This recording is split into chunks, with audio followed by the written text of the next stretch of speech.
So no, that's not true. Pregnant women should be able to get the vaccine, but it is true we don't actually have a lot of data so far on its use in pregnancy. We know that how the vaccine works. We know it works really well to prevent COVID illness. And we also know how it works from the standpoint of scientifically what it does in the body.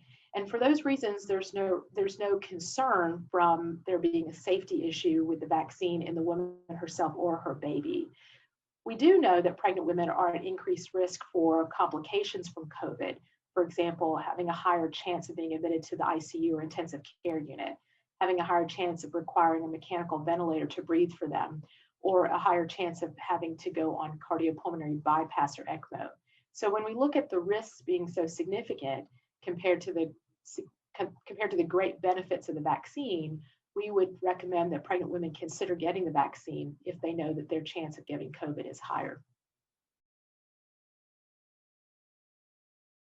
With regards to efficacy, since we haven't done studies directly in pregnant women, I cannot tell you that based on data. At the same time, though, we know that vaccines, for example, influenza vaccine, tetanus vaccine, pertussis vaccine, even hepatitis vaccines and pneumonia vaccines actually behave equally in pregnant women as they do in non-pregnant individuals, meaning that they work the same and they work as well to prevent the illness. And they also have the same side effects and same safety profile in non-pregnant individuals.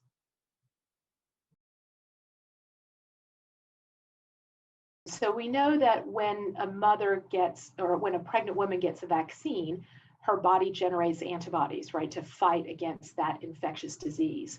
Antibodies are something that we develop in our bodies all the time to all kinds of things we're exposed to.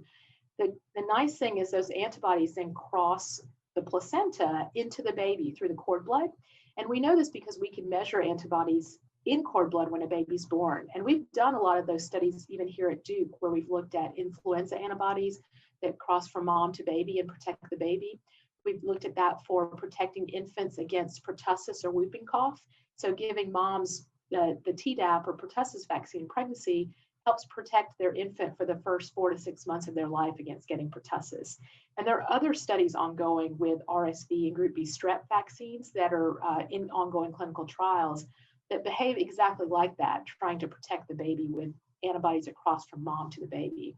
So while we don't have the data saying that will happen absolutely in COVID vaccines, again, based on how we know other vaccines work, there really should be some benefit of antibody transfer and therefore protecting the baby against illness, again, probably for the first couple of months of life.